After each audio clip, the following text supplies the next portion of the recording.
ပုံကိုတည်တည်ချာချာကြည့်ကြည့်နော်လှူတဲ့သူကိုလုံးဝမတွေ့ပဲနဲ့အလှခံတဲ့ဖုံဖုံတွေကိုပဲတွေ့နေရတာနော်အဲ့တော့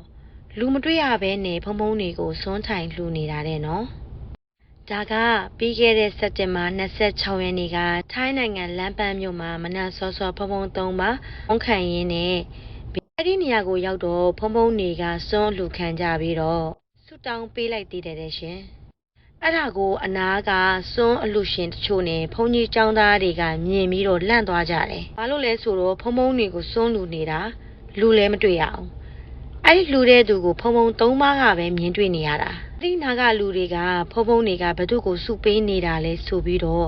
ဗီဒီယိုရိုက်ထားလိုက်ကြတယ်။တောင်းရောက်တော့ဖုံဖုံတွေကိုပြန်ပြပြီးတော့ခုနကဖုံဖုံဘသူနဲ့စကားပြောနေတာလဲဆိုပြီးတော့မေးလိုက်တော့